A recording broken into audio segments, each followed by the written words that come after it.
Oi, pessoal, boa tarde. Sejam bem-vindos a mais um live content da DP6. Eu sou a Mônica, gerente de Business Analytics aqui na DP6. Queria até pedir para vocês darem um oi aí no chat, até para eu saber também se vocês todos estão ouvindo, e também para chamar vocês para participar da conversa de hoje com a gente, tá bom? E aí, vou começar falando que hoje o live content é ainda mais especial, porque é um evento para celebrar o mês das mulheres. Essa edição faz parte de uma série de iniciativas que nós aqui na DP6 estivemos fazendo durante o mês de março, que nossa equipe chamou de Onde Eu Vejo é Assim, mas até é importante falar que a gente acredita que é um tema a ser trazido para discussão e colocado em pauta sempre. E é isso que a gente costuma fazer no nosso dia a dia, trazer o tema e a preocupação como algo valioso a ser colocado no holofote, mas principalmente algo a ser praticado de fato e exercido na nossa cultura, tá? Como empresa e, por que não, também como sociedade. Mas até para eu não me prolongar muito aqui sozinha, porque hoje eu teria a honra até de conversar com mulheres assim, incríveis.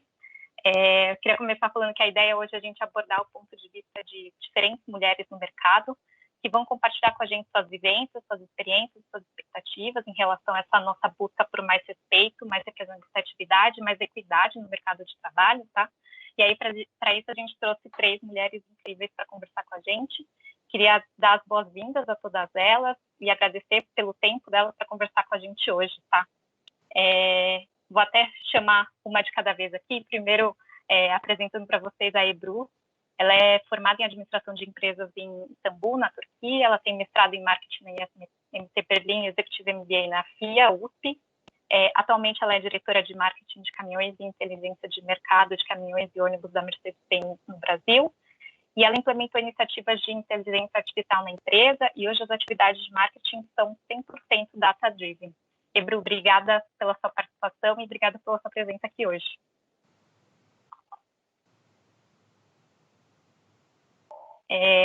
Outra mulher que vai se juntar a nós hoje é a Ieda Carvalho. Ela é formada em jornalismo pela Faculdade Hélio Alonso, no Rio de Janeiro, e pós-graduada em marketing pela IFM. Ela tem experiência nas áreas de jornalismo, relações públicas, gestão de pessoas, governança corporativa, governança familiar e mentoria para mulheres. Ela é voluntária na Casa Vida, que apoia crianças e adolescentes que convivem com HIV, e na FBN. Ela é também acionista e conselheira no Grupo Simões, que atua no norte do Brasil. E eu também agradeço muito a sua participação aqui. E aí, para completar essa nossa roda de conversa, chamo também a Suelen Rodrigues. Ela é mulher, negra, farmacêutica, com experiências em áreas regulatórias e estratégicas na indústria farmacêutica há 15 anos. Atualmente, ela é diretora associada de Valor em Saúde Latam, na MSD. Ela tem MBA em Relações Governamentais pela FGV e é mestranda em Políticas Públicas Internacionais pela Queen Mary University of London. Suelen, também agradeço muito a sua presença. Obrigada às 3 pela presença de vocês. E aí também eu vou pedir para vocês aí no chat irem conversando com a gente, tá? Mandem as perguntas, compartilhem as experiências de vocês pelo chat, para que a gente consiga fazer essa troca e torne essa conversa ainda mais interativa e proveitosa para todos, tá bom? Mas antes até da gente começar a discutir, cada uma poder trazer seus pontos de vista, como aqui na DP6 tudo que a gente faz é baseado em dados, essa conversa aqui também não poderia ser muito diferente. Então, eu queria primeiro trazer alguns dados e algumas informações que eu acredito que sejam muito relevantes para a gente debater a partir daí. Tá? Então, começando aqui, a gente trouxe alguns dados mais recentes de algumas pesquisas e estudos de diferentes institutos, tá? E a primeira delas é do IBGE. Nesse estudo, Estatísticas de Gênero, Indicadores Sociais das Mulheres no Brasil, divulgado agora em março, alguns dados trazem muito essa associação que acontece entre a ocupação das mulheres no mercado de trabalho e a maternidade. Então, pelo estudo, a presença das crianças na faixa etária de até 3 anos nos domicílios reduz o nível de ocupação das mulheres. Então, como vocês podem ver até aí pelo gráfico, o nível de ocupação dos homens é superior ao das mulheres em ambas as situações, com ou sem crianças vivendo no domicílio. Mas algumas questões que esse estudo acaba levantando é a possibilidade de caminhos para ampliação da autonomia das mulheres no mercado de trabalho, seja por uma existência de uma oferta adequada de creches, por exemplo, podendo contribuir para isso, ou ainda um maior compartilhamento entre homens e mulheres nos cuidados e afazeres domésticos. E aí, partindo até para esse próximo gráfico aqui, isso acontece porque, de acordo com essa pesquisa do IBGE, em 2019, as mulheres dedicaram quase o dobro de tempo dos homens nos cuidados de pessoas e afazeres domésticos. Então, indo além, até quando a comparação é por rendimento, a diferença até é ainda maior. O que eu quero dizer com isso, né? As mulheres que fazem parte dos 20% com menores rendimentos domiciliares per capita estavam realizando, em média, 24,1 horas semanais nas atividades de cuidados e afazeres domésticos, enquanto as que estavam entre os 20% de maiores rendimentos gastavam 18,2 horas nessas tarefas. A gente está falando aqui de uma diferença de mais de 6 horas, né? Então, pelo estudo, tudo indica que a renda acaba influenciando também nas diferenças de horas semanais de realização dessas tarefas. E aí, continuando aqui, o estudo ainda mostra que há diferenças na proporção de mulheres brancas e pretas ou pardas nesse indicador também. Então, enquanto o nível de ocupação de mulheres pretas ou pardas com crianças de até 3 anos em casa é de 49,7%, o de mulheres brancas na mesma situação é de 62,6%. Segundo até um dos pesquisadores responsáveis por esse estudo do IBGE, o ponto que eles acreditam que seja importante destacar é que a dificuldade que essa população enfrenta não é só em relação ao acesso ao mercado de trabalho, mas também é no acesso à educação, aos serviços de saúde. A gente está falando de uma questão estrutural mesmo, né? E aí, até sobre esse ponto, a gente pode até ir um pouco além ainda. Por esse estudo, ele mostra que existem diferenças regionais relevantes também nesse indicador. Então, o estudo apontou que apenas 35,6% das crianças de até 3 anos frequentavam escola ou creche em 2019, sendo que no Sul, essa porcentagem era de 43,3%. Já no Norte, esse percentual é de apenas 17,3%. Então, aqui a gente está falando também de uma questão regional aí, né? E aí, todas essas questões aí que surgem a partir desse estudo do IBGE, eles só se comprovam e se agravam e se agravaram no último ano de 2020, principalmente com a pandemia. Então, de acordo com o Cadastro Geral de Empregados e Desempregados do Ministério da Economia, apesar de serem minoria no mercado de trabalho formal, a queda de empregos formais ocupados por mulheres em junho, em relação a fevereiro, foi de 4,7%, enquanto que, para homens, elas recuaram em 3,7%. O ponto aqui é que, mesmo sendo um problema histórico, né, a situação das mulheres no mercado de trabalho piorou especialmente ao longo de 2020. Quando a gente compara, né, esses períodos, então o terceiro trimestre de 2020 com o mesmo período de 2019, a queda na parcela de mulheres que estavam no mercado de trabalho foi de 7,5 pontos percentuais, enquanto o retrocesso foi menor entre os homens, que foi de 6,1 pontos percentuais. E aí, a gente entra até em um outro ponto, é que quando a gente está falando de ocupação de cargos de liderança, a gente tem ainda outros desafios, quando a gente compara essa corrida de homens e mulheres nesse funil, né? De acordo com estudos da McKinsey, em conjunto com a organização Lean, apesar de evoluções nesses números das mulheres em cargos de liderança, esse funil quebrado vai começando e já começa em cargos iniciais de liderança e gerência. Isso só vai se agravando nos steps seguintes, porque acaba que isso cascateia de uma forma que aí também ficam menos mulheres para promover ou contratar em cargos mais altos de gerência, e esse ciclo só vai se perpetuando. Então, como vocês podem ver até por esse desenho do funil, a representatividade de mulheres vai diminuindo conforme a senioridade dos cargos. Então, de 47% em cargos de entrada para 21% em cargos de C-level. Isso se agrava ainda mais quando a gente está falando de representatividade de mulheres negras. Então, nesse caso, a representatividade cai para 18% em cargos de entrada e 3% para cargos de C-level. E aí é importante falar que esse pipeline também acaba variando por setor e por mercado. Então, alguns deles têm mais dificuldades de avanços em middle management, outros com maiores dificuldades e maiores quebras na liderança mais sênior, e aí alguns deles têm até menor representatividade, até mesmo em cargos de entrada, né? E aí o destaque aqui vai para setores de TI, tecnologia e telecom, né? Então, tem todos esses desafios aí, e aí juntando ainda tudo isso, todas essas questões, tem ainda uma questão de abismo salarial, que ainda infelizmente, realidade. Então, segundo alguns dados da Secretaria Especial de Previdência e Trabalho, houve um aumento de 3,6% na quantidade de profissionais mulheres em serviços ligados à engenharia e de 38% em ciências físicas e naturais. E aí, nesse mesmo período, houve um crescimento de 4,5% na quantidade de mulheres em carreiras ligadas à tecnologia da informação. Porém, o ponto que acontece é que as diferenças nas médias salariais ainda são grandes, né? A exceção fica ainda por conta da engenharia, que nem vocês podem ver pelo gráfico aí, em que os salários divergem pouco e a remuneração das mulheres até supera a dos homens em alguns casos entre 2018 e 2019.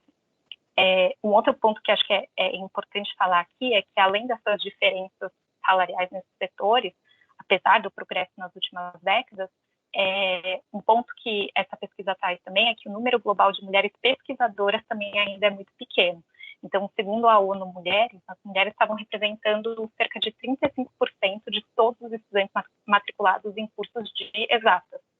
E aí, quando a gente está falando especificamente do Brasil, a realidade também no mundo acadêmico não é tão diferente. Então, as pesquisadoras, elas tendem a ter carreiras mais curtas e remuneração inferior. Embora elas representem 33% de todos os pesquisadores do país, só 12% dos membros das academias de ciências nacionais são mulheres, né? Então, acho que é importante trazer esses dados também aqui para a gente contextualizar esse início de discussão.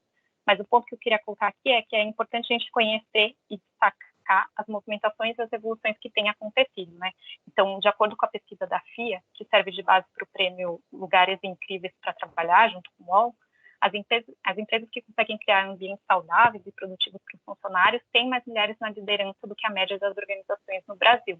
Até é legal falar que no grupo das 100 empresas qualificadas como lugares incríveis para trabalhar, as companhias com uma presidente mulher têm 42% da diretoria do sexo feminino, contra apenas 12% das organizações lideradas por homens.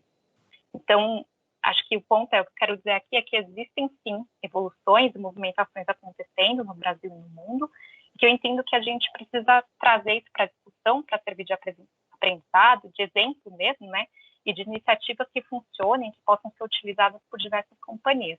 Mas é importante a gente ter também ciência e entendimento sobre esses gaps que ainda existem e o caminho que existe aí de evolução, especialmente aqui falando do mercado de trabalho, né. Então, assim, agora, depois de falar muito já e dar toda essa contextualização e trazer esses dados, eu queria trazer para essa conversa as nossas convidadas. E aí, o primeiro ponto até que eu queria entender com todas vocês é como que, até a partir da visão, né, e principalmente da experiência de vocês, como que vocês enxergam esses dados que a gente trouxe aqui na prática? Faz sentido? Reflete a realidade que vocês viveram e vivem? E quem de vocês até que começar, pode começar respondendo.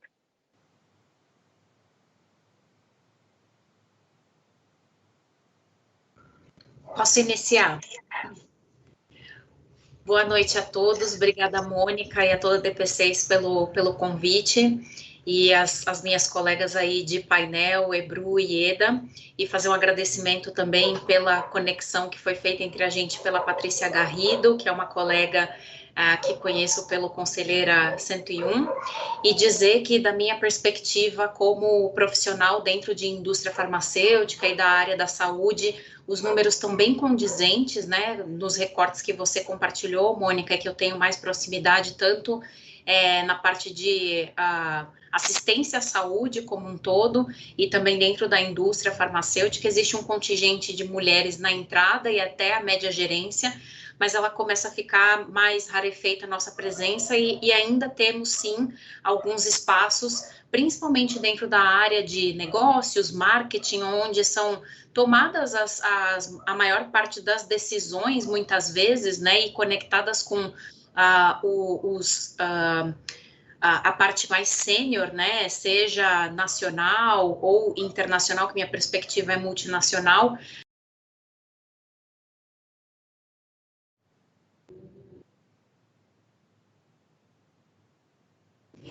E como falávamos, então, para concluir, passar a palavra para as minhas colegas, existe sim, então, esse gap, que conseguimos chegar em alguns momentos em média gerência e em alguns países ter uma consolidação, principalmente dentro de indústria farmacêutica, em que há um pareamento de gênero, há uma preocupação também com relação à remuneração, porque ainda é um tabu a questão de gestação e do quanto a gente se afasta das oportunidades que às vezes abrem um lag, um lapso de às vezes 3 a 5 anos para desenvolvimento quando a gente observa os nossos pares homens, e dizer que estamos prontas, que no fundo nós desejamos, nós queremos que exista sim mais paridade e que estamos prontas para assumir oportunidades e alçar voos mais altos. Deixo aí para os próximos comentários e visão da Ebru e da Ieda.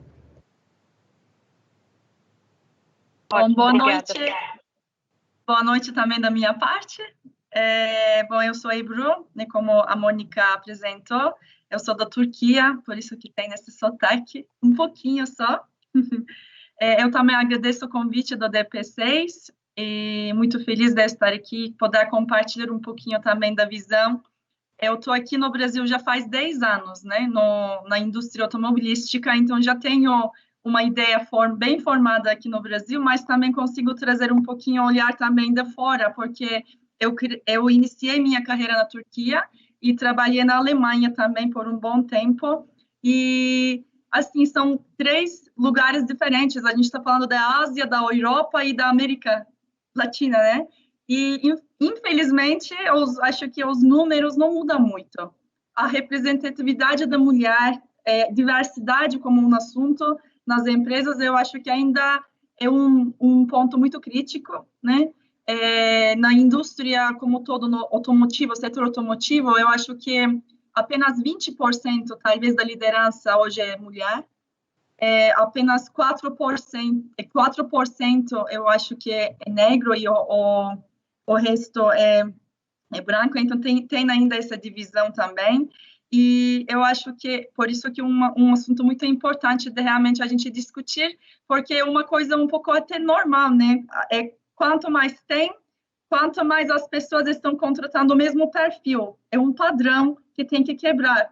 Então, isso que é um pouco o desafio nosso, né? Porque tem que realmente dedicar mais recurso e investir muito mais em ações afirmativas para que a gente consiga essa igualdade nas oportunidades que existem.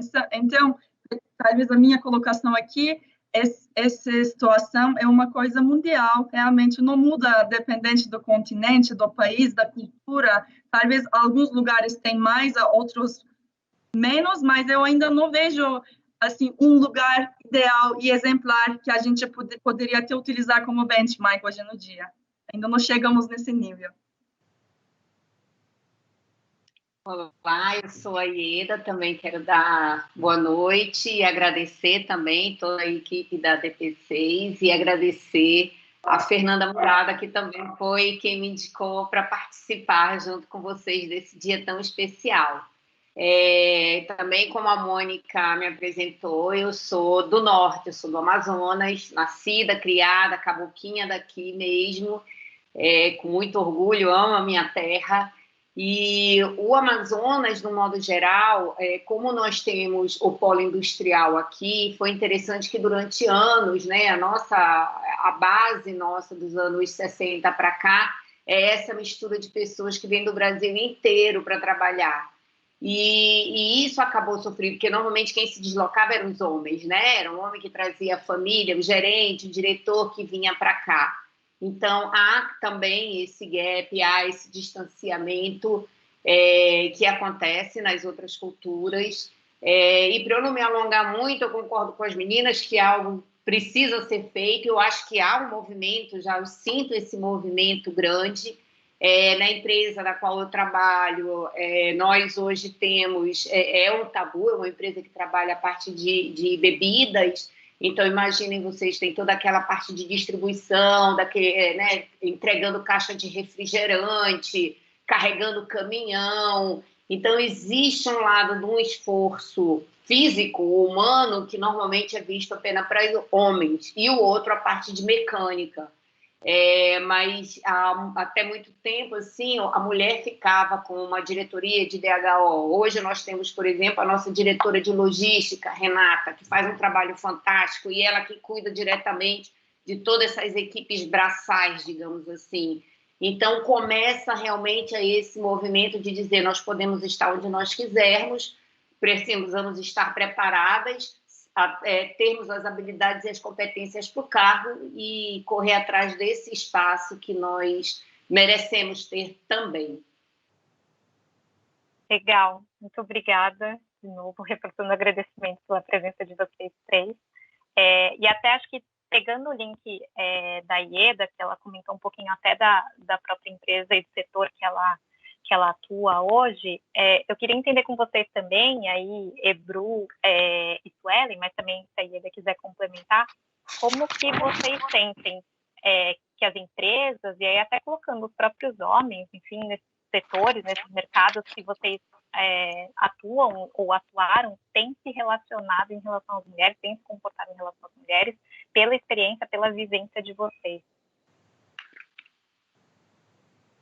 Assim, eu posso comentar porque é uma coisa, né, como que é o comportamento dos homens nos ambientes que a gente está, e outra coisa é como o nosso comportamento, nossa reação com esses comportamentos, né? Eu acho que isso é importante porque a gente tem que se posicionar como um profissional, como uma pessoa experiente, como uma pessoa que trabalhando com tanta expertise quanto necessário para executar aquele trabalho. Então, eu acho que nas situações, a gente todos nós devemos estar vivendo várias situações, né? Principalmente eu, que trabalho numa área muito técnica, né? Eu trabalho na área comercial de caminhões, né? Então, quando a gente entra numa reunião com um cliente, eu tentando vender um caminhão ou especificar tecnicamente um caminhão, fica mais complicado, né? Tem muitas vezes que acontece, por exemplo, uma pessoa entra e fala o que ela quis dizer,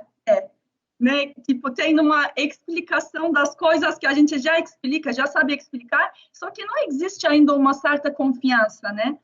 Mesmo que os nossos colegas, eu nunca realmente vivenciei uma situação assim muito forte que me incomodou demais, porque se tivesse vivido, eu ia me posicionar colocar meu ponto de vista, mas eu acho que o que a gente tem que superar mesmo nessas situações é que a pessoa está achando que está querendo ajudar, está ajudando, porque acha que eu tenho uma certa dificuldade para explicar um ponto técnico, né?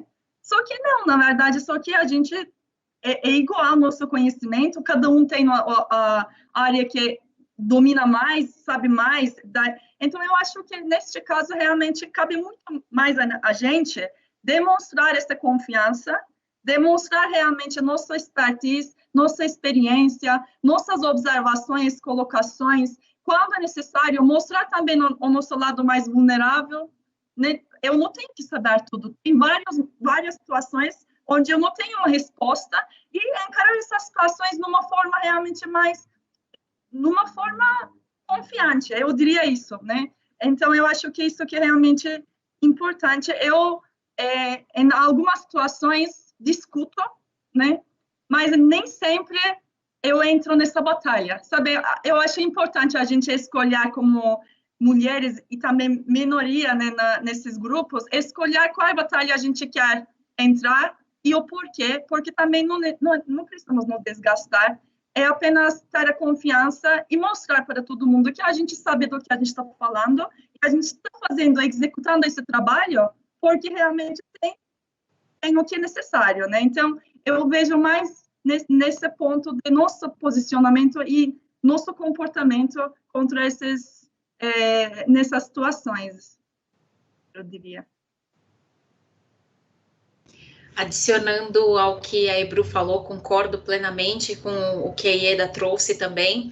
E aí, para exemplificar um pouco, né, na minha jornada e no que eu tenho observado dentro da academia, ou muitas vezes em interlocução com a área da medicina, ainda há uma prevalência muito grande, né, de presença de homens, né, e a questão do papel ali heteronormativo, especialmente, como falava, em cargos de liderança. Isso é uma realidade também dentro de áreas de negócios. e eu concordo que nós temos que nos posicionar e, às vezes, perceber também o ambiente em que a gente possa ter um momento de colocar a voz de todas nós mulheres, e o exemplo que eu tinha dado inicialmente com relação ainda a um tabu quanto à gestação, e ao longo dessa pandemia foi possível fazer algumas intervenções, principalmente em discussão de times de campo retornando, como fazer essas transições, especialmente o ano passado, entre o primeiro semestre e o segundo semestre, em que a gente tem aí uma diminuição dos casos e a maior parte das empresas começa a trabalhar como voltar com os times, como visitar os locais, e sentada ali à mesa de decisão, majoritariamente gestores de time de campo, homens, em que existe baixo eles um balanço de gênero, né? E em nenhum momento trazido ali naquela discussão questão da maternidade, as escolas não voltando. Então, esses seriam os momentos, né, que aí, trazendo para minha vivência, e o que a Ebru falou, né, de nos posicionar em alguns lugares que façam mais sentido. Eu não sou mãe, não está dentro dos meus projetos ser mãe, mas naquele momento eu via colegas, mães não representadas ali, e a minha empatia, a minha sororidade e o meu estilo de colocar a palavra era questionar como faremos como companhia ou como estrutura para atender aos nossos clientes, que também devem ter essas mães impossibilitadas de retornar, e como a gente vai fazer a avaliação das mães das nossas equipes que talvez não estejam tão disponíveis, né? Ou que a gente tenha arranjos que não sejam suficientes para liberá-las de toda essa carga que você apresentou, Mônica. E, de verdade, não é uma vez só que muitas vezes a gente falando, aquilo se mobiliza, mas é conseguindo encontrar aliados para que essas pautas caminhem e que exista um olhar mais humanizado mesmo com essa questão de carga social, do patriarcado e do machismo, para evitar que as mulheres fiquem à margem, né, da sua evolução de carreira e do trabalho. Eu queria pegar esse gancho da Suelen, nas leituras, em tudo que eu tenho, né, estudado e aprendido ao longo desse período. Um dia me veio essa palavra, a sororidade, né? Eu disse, gente, será que eu estou escutando errado isso? O que é? E eu fui atrás para entender, né? E eu não sei se vocês que estão aí, se todas já ouviram isso, né? Sororidade é uma palavra que vem do latim, que é soror, que significa justamente irmã, né? A irmandade. Então, a sororidade é a irmandade. E eu achei muito interessante, num dos livros que eu estava lendo, que falava justamente isso, esse teu gesto. Eu não sou mãe, mas deixa eu me colocar no lugar das mulheres que são mães e que estão passando. Então, ter essa empatia, ter esse valorizar, né? A gente evitar os julgamentos. Eu lembro assim, hoje para mim é muito forte. Antigamente eu tenho uma casa onde mora comigo, já morou comigo 2 primas minhas, fora a filha, fora a empregada. Eu dizia, meu Deus, é mulher demais, junto não dá certo. E hoje em dia eu digo, repensa esse teu pensamento, porque é um pensamento que não agrega. Mulher junto não dá certo, muita mulher fofoca, mulher se arruma para outra mulher, não se arruma para o marido ou alguma coisa assim. A gente se arruma para a gente, não tem que pensar no outro. Então, acho que esse tratamento igualitário que a gente busca nos homens, a gente também tem que buscar entre nós mulheres. É estarmos juntas, ninguém larga a mão de ninguém. Juntas, umas ajudarmos as outras, porque nós sabemos as dores. Nós sentimos essas dores. Então, eu queria trazer essa reflexão também, pegando um pouco que a Suelen passou. Legal, muito, muito legal ter até essas visões diferentes de cada uma de vocês, mas complementares. Quando eu digo diferentes, acho que de vivências diferentes, mas muito complementares. E acho que tudo que vocês estão falando aí tem muita relação com até a importância e a relevância de ter, de fato, a representatividade. Porque eu acho que é só isso, para a gente se colocar no lugar também, para a gente se inspirar também, acho que tem muito isso, né? Por isso a gente trouxe também alguns dados falando até desse funil lá de liderança, porque acho que é muito relevante a gente conseguir também enxergar que existem outras mulheres ocupando esses espaços para que a gente consiga, para que facilite também essa visão de caminho, né, por aí. Legal. E só completando, Mônica, a pesquisa que tu trouxeste, né, que onde tem a mulher como CEO, que o número de mulheres contratadas... Então, imaginem numa empresa que tiver as conselheiras, o conselho de administração tiver mais mulheres. Então, é até uma grande briga da Luísa Helena Trajano, né, de ter cotas, de ter...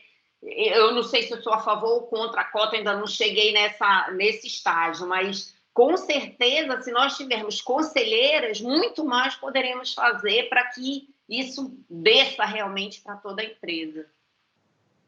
Sim, e até acho que, Ieda, você pode falar um pouquinho. Eu ia seguir aqui ia seguindo uma ordem alfabética, mas eu vou aproveitar a linha da conversa. E até, Ieda, se você puder compartilhar um pouquinho aí do seu... enfim, da sua visão e da sua própria vivência mesmo, porque numa conversa, conversando, né, comentando que você trabalhou primeiro na gerência e aí depois você fez esse movimento também, e hoje você atua como conselheira, enfim, na empresa. Então, até queria ver se você puder compartilhar um pouco do seu ponto de vista e como você enxergou essa mudança, se teve, enfim, desafios específicos em relação a isso, e como você enxerga esse caminho aí de, em outras empresas, terem também a presença de mulheres como conselheiros. Então, eu sou membro de uma empresa familiar, comecei a minha carreira, quer dizer, eu trabalhei fora durante um tempo, depois fui para a empresa e comecei a minha carreira dentro da empresa. E trabalhei lá por 13 anos, até que realmente chegou um dia em que o meu papel enquanto mãe e filha, os dois papéis que eu julgo importantes para algumas mulheres, no meu caso eles estavam sendo colocados de lado, porque nós somos um grupo que atua em toda a região norte. Então, para a gente ir, por exemplo, para Belém, são 2 horas de avião, só dá para ir de avião. E eu acabava, quando ia para as fábricas, ficava, às vezes, 1 semana, 15 dias, e durante esse período minha filha teve pneumonia e eu estava trabalhando fora, tive que voltar, acabei 14 dias com ela hospitalizada. A minha mãe teve um problema de saúde, eu não podia acompanhá-la para São Paulo, onde ela tinha que fazer o tratamento, e aquilo começou a mexer muito comigo, e foi o momento que eu saí dessa carreira. Dentro desse processo né, eu era gerente responsável por toda a parte de comunicação, tanto interna como externa, com o público externo da empresa, era muito desafiador, porque eu nunca me sentia, várias vezes eu não me sentia como uma pessoa capaz de fazer aquilo. Ou eu não tinha toda a capacidade porque eu era mulher, ou não tinha toda a capacidade porque, na época, meu pai era vivo, era filha do dono. Então, eram 2 sentimentos que sempre me atrapalhavam. Mas, enfim, consegui, fiz, decidi sair e passei para esse outro órgão onde a gente trabalha o desenvolvimento dos herdeiros. Então, como é que nós queremos que a futura geração do negócio continue? E ali eu me tornei conselheira e, por conta disso, eu tive uma passagem num conselho de administração, não efetivamente no cargo, mas de conselheira, porque quem é o conselheiro é o meu irmão. Mas eu também não me vejo, e isso foi algo que me deixou assim resolvido. Eu não me vejo como conselheira do conselho de administração, mas no conselho de família, enquanto eu trato do futuro da família e dos negócios enquanto empresa, eu me vejo. E aí foi interessante porque eu comecei a ter um outro relacionamento, não hierárquico para cima, mas lateral com os meus sócios, com meus irmãos e com os outros sócios. E aí você sente como é diferente. Quando a gente quer colocar, como a Ibru falou, não, mas eu quero... o que ela quis dizer, não. O que eu quis dizer é o que eu quis dizer. Não precisa de letrinha, não, para traduzir o que eu quis dizer. O que eu quis dizer. É isso exatamente. Então, você se fazer respeitar realmente, você se fazer ouvir, é sempre um desafio. É sempre, independente que sejam pares, e às vezes até, né, uma pessoa que está na tua equipe, é sempre um desafio muito grande. E nós tivemos conselheiras mulher, quando tivemos uma conselheira mulher ao longo dessa trajetória aí de 10 anos, e ela revolucionou, que é a Roseli Parrella. Ela passou pouco tempo, porque a empresa que ela era diretora não a liberou mais, mas o tempo que ela passou ali, ela revolucionou, ela deu uma chacoalhada total na nossa organização. Então, eu acredito muito no potencial e, visto a pesquisa, Mônica, com certeza, se vier de cima, vai melhorar ainda mais essa desigualdade que existe hoje. Ótimo, legal. Obrigada, Ieda. Aí até queria fazer uma próxima pergunta, e aí específica para a Ebru. Acho que a Ebru comentou já um pouquinho, né, falando até porque até falar para você trazer um pouco dessa questão, principalmente por, acho que ser um setor, enfim, majoritariamente masculino, que você trabalha e lidera, mas até acho que você pode compartilhar com a gente também, porque eu acho que você acaba que está próxima também dos desafios que existem para as caminhoneiras também, que acho que é um setor, enfim, tem relação com o setor que você atua. Então, eu não sei se você quer compartilhar um pouco disso também, porque eu acho que, enfim, imagino que elas devam enfrentar também desafios grandes, porque a gente está falando de um setor que também é majoritariamente masculino. Sim, você tem razão, Mônica. Na verdade, eu acho que todos nós que estamos trabalhando em vários setores diferentes, tem como fazer alguma coisa para incentivar mais ainda, né, encorajar mais ainda as mulheres, né, aquela coisa que realmente vocês comentaram da sororidade, todos nós podemos fazer alguma coisa a mais. No meu caso, tem muitas caminhoneiras, a gente tem no Brasil 200 mil mulheres dirigindo caminhão hoje, né, e no total ainda 6% de total dos motoristas é mulher hoje na parte de caminhões, mas tem também muita mulher que acompanha o marido nas estradas.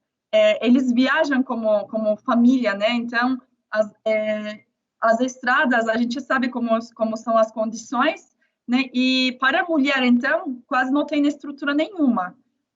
Nas estradas, quando, assim, na rota de soja, por exemplo, onde eles param, vários lugares não tem estrutura para a mulher, como banheiro, como lavanderia, até restaurante fica complicado para elas, né? Então, nós iniciamos em 2019 um movimento que se chama Voz Delas, justamente para as caminhoneiras e as mulheres que acompanham os maridos nas estradas, para que a gente crie primeiro traz na consciência que realmente essas mulheres precisam de estrutura e também trazer um pouquinho mais parceiros, né, dentro desse conceito. Por exemplo, a gente ativou vários postos, a gente ativou vários transportadores que eles simplesmente precisavam de um impulso para poder investir um pouco mais, para que a gente consiga mais condições para essas mulheres. E aí esse movimento já tomou um tamanho muito legal. Eu estou muito feliz. Eu sempre falei que isso não era uma ação de marketing. A gente simplesmente quer se posicionar como uma marca que, né, apoia a diversidade. Não foi isso nunca. A gente sempre falou. Era um movimento. A gente convidou os nossos concorrentes também para fazerem parte desse movimento, porque é importante, o quanto mais melhor, né, quando tem uma causa assim. E a gente, como uma montadora, imagina que nós renovamos alguns postos de gasolina, postos de descanso nas estradas, para criar os modelos. Como deve ser um posto legal para atender tanto mulher quanto homem na estrada. E os postos que nós renovamos, né, a gente fez banheiro feminino, a gente fez lavanderia, restaurante, tudo bonitinho. Esses lugares, depois da renovação, eles ganharam 10% a mais circulação.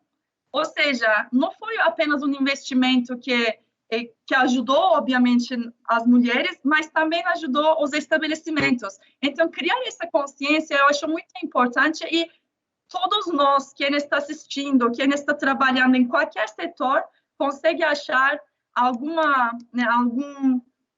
área que consegue contribuir, né? Acho importante cada um fazer a sua parte.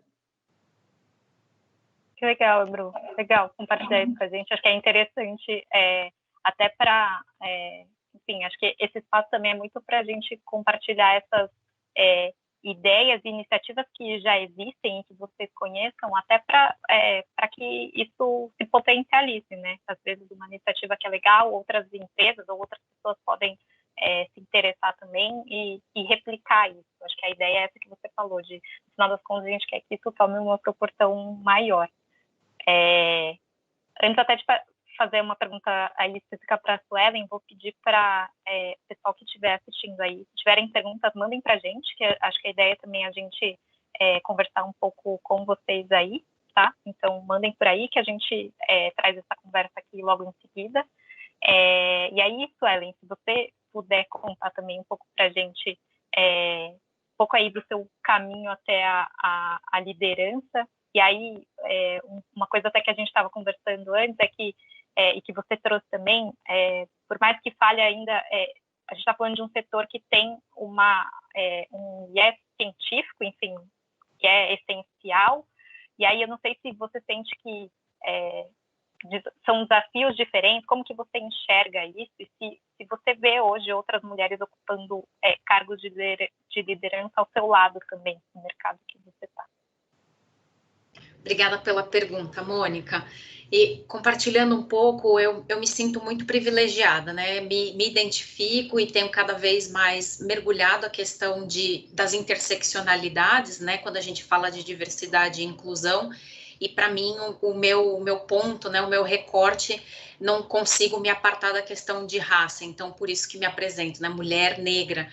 E essa questão de onde eu estou nesse momento é muito porque a geração anterior, que são meu pai e minha mãe, e eu não canso de agradecê-los e fazer menção a eles, que vêm de origens bastante humildes, né, e a família do meu pai bastante pobre mesmo, de que o projeto de vida deles como casal era prover educação, né, e mesmo que nós não fôssemos classe média no passado, o objetivo macro deles era que minha irmã e eu tivéssemos acesso à educação privada, e essa foi a minha realidade. Então, quando eu olho, em geral, né, na minha jornada, enfim, no meu passeio desde a escola até os últimos cursos que eu venho fazendo, ou eu tenho pessoas que são próximas, e na realidade, na época da escola, até o colegial próximos, eram 2 primos que estudavam na mesma escola e que tinham uma situação em casa parecida, o que não é a realidade de todos os outros primos dos 2 lados da família. E aí, entrando na universidade, 1 ou 2 amigos, às vezes nenhum professor na área, e seguindo, chegando até alguns momentos, como, por exemplo, nesse MBA que eu fiz entre 2015 e 2017, eu era a única na sala, de ascendência, né, negra, e olhando para mim, eu sou uma pessoa super miscigenada, então minha pele não é tão escura, isso me facilita também muitas vezes não ser percebida em todos os lugares, às vezes como negra, o que pode ser algo que para quem estiver nos ouvindo, especialmente mulheres negras mais retintas, e que eu tenho visto um movimento muito importante de chegar da universidade, e não só a universidade, mas avançando em carreiras acadêmicas e procurando o seu espaço dentro da academia e na iniciativa privada, de dizer para vocês que é possível, e que uma das coisas que eu tenho me colocado muito e que o espaço está bastante fértil é que venham, sejam vocês mesmas, e o que eu estou me apresentando aqui para vocês, eu tenho conseguido já há alguns anos, metade da minha trajetória, que são quase 12 anos na empresa que eu estou, de me mostrar e de estar assim, seja frente a clientes, em visitas externas, viajando pelo país ou para fora, em reuniões internas, em congressos, enfim, interações em hospitais públicos, privados, né? Essa é a Suelen, essa é a verdade da Suelen. Eu queria ver mais mulheres parecidas como eu, dentro da área de ciências, entrando e se sentindo empoderadas na indústria farmacêutica. Tenho umas colegas em algumas áreas que estão vindo, e áreas que são bacanas da gente comentar, como finanças, engenharia, suprimentos, enfim, estamos avançando, e deixar, na verdade, um recado agora para as pessoas que estão contratando, de que é bem isso que Ebru e Eda vinham falando: quanto mais a gente observa só um recorte, ou só de onde eu vejo, a gente tem uma tendência a perpetuar só pessoas muito parecidas ao nosso lado. E diversidade não é só o certo a fazer, é inovação, né? As empresas têm maior engajamento, maior avanço, e como a Ebru bem falou, tem reversão de questão de investimento, gera valor mesmo. E nós, de novo, nós estamos prontas, há mulheres negras, pessoas negras que estão prontas para assumir esses desafios. Legal, muito legal. Acho que a visão de vocês três, assim, enfim, estão gerando temas, enfim, e pontos que acho que são muito relevantes para a gente discutir e colocar. E aí, até falando mais de futuro, ou de o que a gente enxerga daqui para frente, né? Eu queria entender com vocês o que vocês ainda enxergam que existe de espaço para a evolução, quando a gente fala de igualdade e representatividade no mercado de trabalho, e também o que vocês já estão vendo acontecer e gostariam que até ganhasse mais força. Bom, Mônica, eu talvez possa comentar da minha própria experiência na empresa, né? Trabalho numa empresa multinacional, e acho que tem 3 coisas que a gente faz, e eu estou vivenciando cada vez mais uma mudança na cultura também, né? Desde 15 anos atrás, não é hoje a mesma coisa. Então, eu acho que a primeira coisa é que a diversidade tem que ser como um princípio, né? Antes de qualquer ação que se faz afirmativa, acho que teria que ter assim o código de conduta da organização muito clara, que englobe realmente políticas que valorizam a diversidade, incentivam o respeito e tenham tolerância zero com discriminação e preconceito. Que esteja isso muito claro na organização, no código de conduta da empresa, né? Então, essa é a primeira coisa que acho muito importante, ponto da partida. Segunda coisa, eu acho que são as políticas dos recursos humanos, né? Nesse pilar, eu acho importante que os recursos humanos, ele expressa mesmo o respeito à diversidade em sua missão, visão, valores, e tenha realmente ações para garantir equidade de oportunidades para homens e mulheres, que avalia nas aplicações de processos seletivos sem indicação de idade, gênero, etnia, nada, né, sem saber realmente de onde essa pessoa vem, mas apenas olhando mesmo a experiência que essa pessoa possui. E também incentiva nas contratações das mulheres, não só em atividades consideradas, sabe, aqueles que a gente sabe que a mulher faz melhor, mas também considera a mulher em todas as atividades, olhando realmente no background das pessoas. E acho que a terceira coisa que menos praticada ainda nas empresas é o seguinte: a maioria das empresas tem hoje um canal de denúncia, né, ou algum núcleo de acolhimento quando tem algum caso para denunciar. Muitas empresas têm comitê dedicado para a diversidade, inclusive eu faço parte do comitê de diversidade da minha empresa também, mas poucas empresas têm realmente uma verba dedicada para promover a diversidade. Então, eu acho que esse ponto é essencial, porque na hora que a gente reserva recurso para promover o assunto dentro da nossa organização, aí realmente isso mostra o quanto é prioridade esse assunto dentro da empresa. Isso é uma forma de demonstrar o quanto esse assunto está valorizado dentro da organização. Então, eu acho que esses pontos, tanto para hoje, para as empresas avaliarem se realmente existe isso, e para o futuro colocar esses pontos como ponto da partida mesmo para iniciar e mostrar realmente o quanto a empresa se preocupa com diversidade.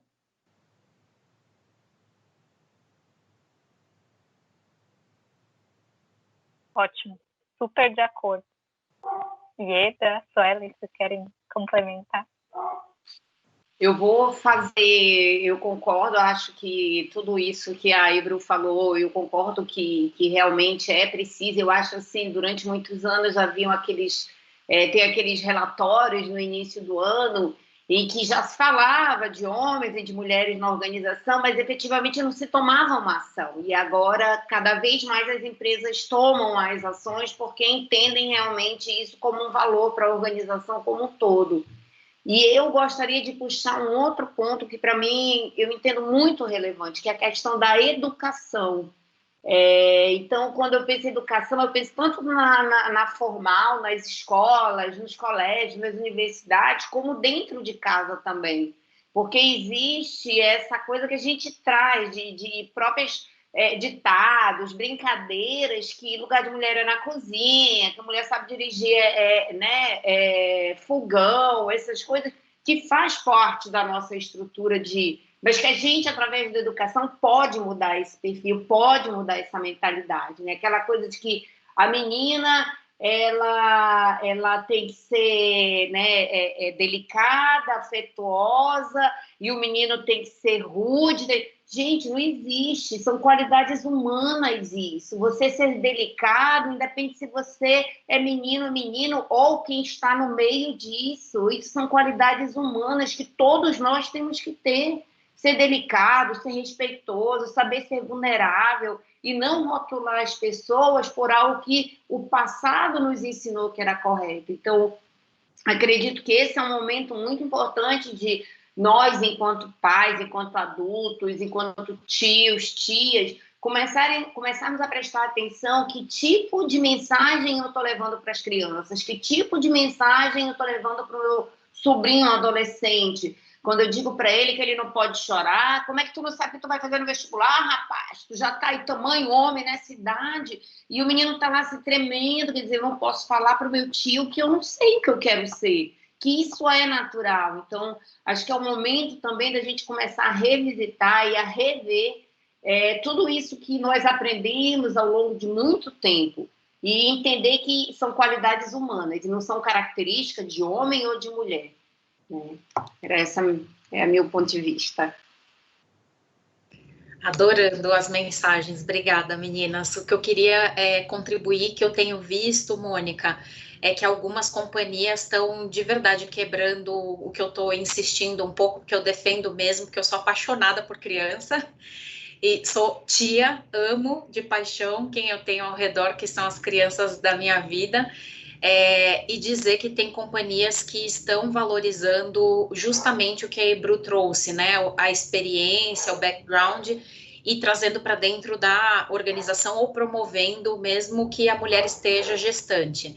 E nos últimos 3 anos eu tenho visto casos de pessoas que estavam com 4 meses, 7 meses, ou que retornando da licença maternidade foram reconhecidas por toda a contribuição.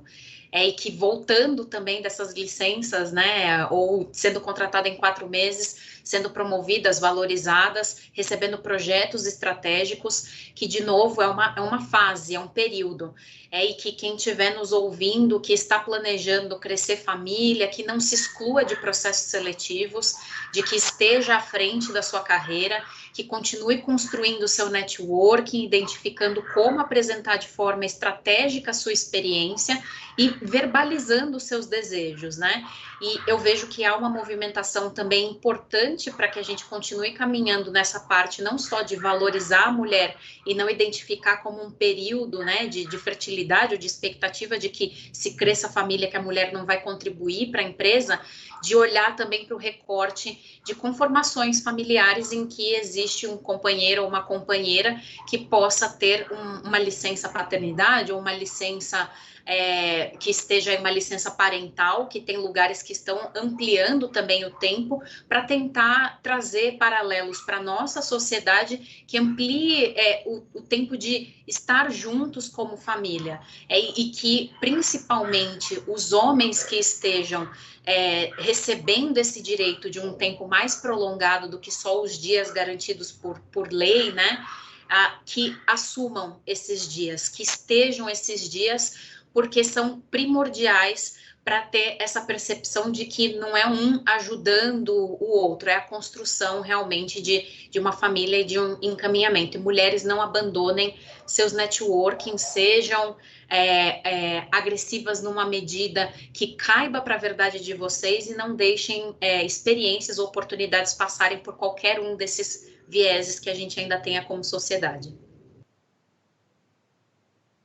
Não, ótimo. Muito, muito legal, Suelen. Enfim, acho que os pontos das 3 são muito relevantes aqui para serem discutidos e para a gente refletir um pouco mais, né, para a gente, e aí do ponto de vista como sociedade, mas também das empresas também. também, como companhia, né? De novo, se vocês tiverem perguntas aí, por favor, mandem no chat, para as 3 ou para uma delas específica. Mas até enquanto o pessoal manda aí, até vou aproveitar para fazer uma pergunta, mais como curiosidade também, para vocês 3. Se vocês tiveram a presença de mulheres durante a trajetória profissional de vocês que, enfim, de alguma forma puderam inspirar vocês ou atuar como referência. Como que vocês enxergam a importância desse papel aí? Eu tive, a Suelen falou dos pais dela, eu tive a minha mãe, ela foi uma mulher que, a mamãe me teve com 47 anos de idade, 43 anos de idade, em 1967, imaginem isso. Mas muito porque ela queria estudar, ela queria fazer serviço social, ela foi para Natal, para o Rio Grande do Norte, não efetivamente Natal, onde ela cursou, e então casou tarde, mas foi uma mulher que batalhou muito na vida dela, era uma assistente social grandiosa, ela tinha dias, eu lembro que uma vez eu e meus irmãos fizemos um motim, porque o papai viajava para um lado, ela para o outro, e a gente ficava com uma tia, e um dia nós dissemos, olha, a senhora cuida de menor abandonado, porque ela trabalhava na FUNABEM, que era uma instituição do governo que cuidava de menor abandonado, como se chamava, e a senhora está deixando 5 menores abandonados em casa. Imagina uma mãe ouvir isso.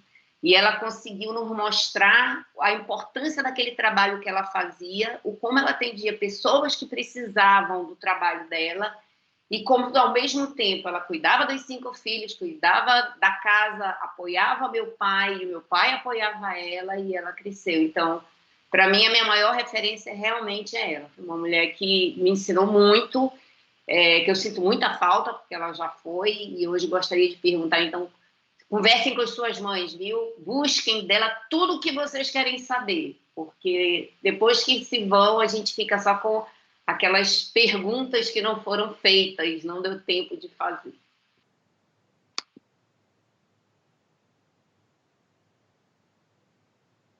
Bom, no meu caso, Mônica, eu também, minha mãe me inspirou sempre muito, mas também outra coisa, assim, em todos os lugares que eu morei, todos os lugares que eu trabalhei, sempre tem uma mulher que me inspira, sabe? No dia a dia mesmo. Vocês estão me inspirando agora. Eu tenho colegas, assim, existe sempre, né, também um preconceito, dizem que as mulheres são mais competitivas, que tem inveja. Enfim, no nosso caso, principalmente onde eu trabalho, a gente não tem isso. Realmente, tem muita mulher que me inspira no dia a dia do meu trabalho, as pessoas que eu encontro, as pessoas que eu até, assim, convivo na academia, sabe? Então, eu acho que o importante é saber ver o melhor de cada uma, né? Achar uma coisa para se inspirar, estar aberta para poder receber aquilo que cada um tem para nos dar. Então, eu todo dia com várias mulheres e, assim, é um prazer, sabe, conviver com tantas mulheres que têm tanta boa vontade, tanta coisa para compartilhar. Então, eu fico muito feliz de estar inserida num ambiente assim. É muito, muito gostoso, né? Eu vou colocar outras 2 referências que família, para mim, é uma ancoragem muito, muito importante. Minhas 2 avós, a materna e a paterna, de formas, assim, semelhantes e com experiências meio complementares, são uma super inspiração. A minha avó paterna era analfabeta, a minha avó materna fez até a 4ª série do fundamental, e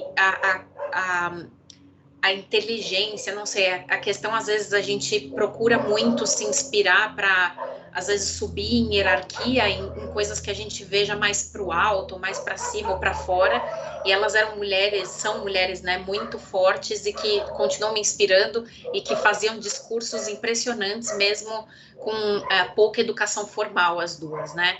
E aí, dentro de ambiente corporativo, né, sendo farmacêutica, eu tenho a grata fortuna de ter muitas mulheres no meu caminho, desde chefes de estágio até o momento, e cada uma delas, ou me mentorando, ou sendo minhas sponsors de carreira, tem sempre alguma coisa da perspectiva delas que me agrega, e, de novo, construir essas pontes, né? Trazer nossas verdades, tudo, e encontrar o que dessa pessoa pode colar em mim, me fazer melhor e me movimentar se essa jornada, principalmente hierárquica corporativa, faz sentido. Então, eu concordo com as meninas, né? Inspiração dentro de casa e de todas as formas, nas conexões que nós podemos e devemos fazer.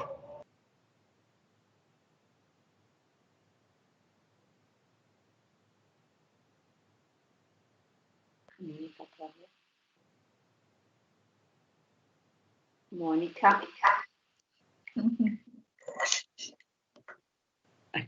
Congelo.